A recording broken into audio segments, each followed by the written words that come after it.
In the final, desperate days of World War II, as the Third Reich crumbled, rumors swirled of secret superweapons miracle devices that could turn the tide of the war.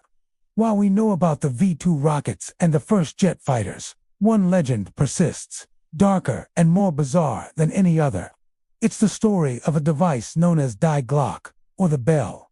This wasn't a bomb or a plane. It was something else entirely, something that whispered of forces we barely understand, with consequences so terrifying they defy belief. What was this mysterious bell, and did it truly hold the power to bend time and space? Let's start with what this thing supposedly was. According to the legend, Die Glocke was a massive bell-shaped object, about 15 feet high and 9 feet across, crafted from a hard, heavy metal. It wasn't a static object, it was a machine. Inside its core, 2 heavy cylinders were designed to spin in opposite directions at incredible speeds. The purpose of this counter-rotation was to generate a powerful, mysterious field. But the real secret was what was inside those cylinders. They were filled with a violet-colored, mercury-like substance, codenamed Serum 525.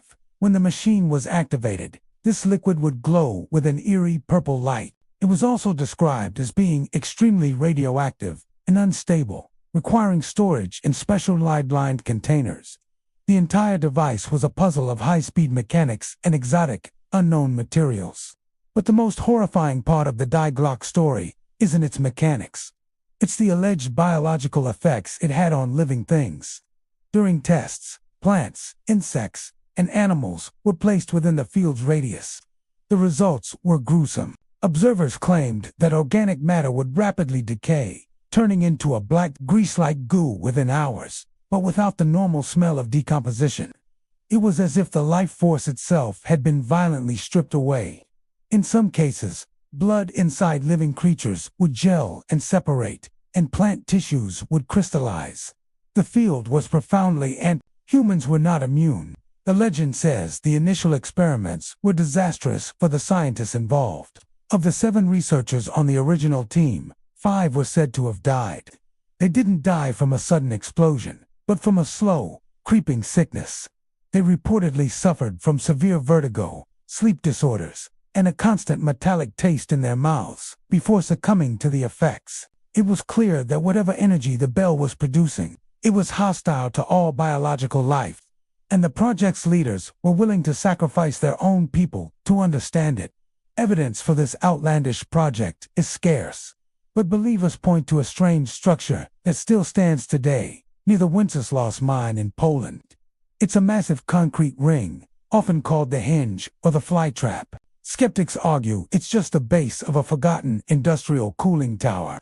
But conspiracy theorists have a more exciting explanation. They claim this was the test rig for Die Glocke. According to the story, the forces generated by the bell were so powerful that it had to be chained to this massive concrete structure during open-air tests. The fear was that it might become unstable, fly away, or worse, tear a hole in the fabric of space-time. Adding to the mystery, records show that massive power cables once ran from a nearby power plant directly to this specific location, supplying a colossal amount of electricity for ... something. Every grand conspiracy needs a villain. And for Die Glocke, that figure was SS General Hans Kammler. Kammler was a real and terrifying historical figure. A ruthless engineer, responsible for building the V-2 rocket factories and even the gas chambers at Auschwitz. He was known for his brutality and his fanatical dedication to developing wonder weapons for the Reich. As the war ended, many high-ranking Nazis were captured or found dead. But Kammler simply vanished.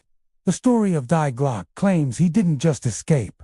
He took the project's secrets with him. Legend has it that he loaded the bell, all its documentation, and the remaining supply of Serum 525 onto a massive Junkers Ru 390 transport plane and flew into oblivion. No one ever saw him again. Did he trade the technology to the Americans in exchange for his freedom? Did he escape to a hidden base in South America? Or did he use the bell itself to disappear from history? His vanishing act remains one of the great unsolved mysteries of the war's end. The final, chilling chapter of this story is the alleged cover-up. To ensure the secrets of Die Glocke never fell into enemy hands, the SS supposedly initiated a brutal final act. As the Soviet Red Army closed in on the facility in Poland, it's said that around 60 scientists, technicians, and workers associated with the project were rounded up and executed. Their bodies were supposedly buried in a mass grave, silencing forever those who held the technical knowledge of the device.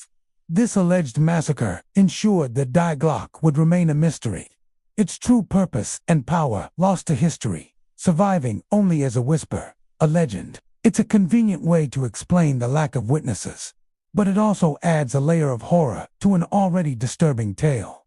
So, is the story of Die Glocke true? The vast majority of mainstream historians dismiss it as a hoax or a legend, born from a mix of misunderstood facts and post-war fiction. The primary source for the entire story comes from a single Polish journalist, Igor Witkowski, who claimed to have seen classified Polish intelligence documents in the 1990s.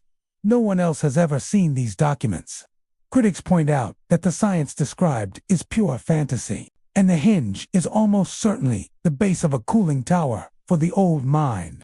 The story of Kammler's escape and the massacre of scientists has never been independently verified, and yet the legend endures. It captures our imagination because it combines real, documented Nazi obsession with occultism and superweapons, the very real and sinister figure of Hans Kammler, and a physical location you can still visit today. It speaks to our fear of unknown science and the dark possibilities of technology in the wrong hands. Was Die Glocke a real anti-gravity device, a time machine, or a weapon of unimaginable destructive power? Or was it just a tall tale, a modern myth born from the ashes of the world's most destructive conflict? The truth, like General Kammler himself, remains missing in action. What do you think? Was the bell a real piece of terrifying Nazi technology, or is it one of the greatest conspiracy theories of the 20th century? Let me know your thoughts in the comments below. Thanks for watching, and if you enjoy exploring history's greatest mysteries, be sure to like this video and subscribe for more.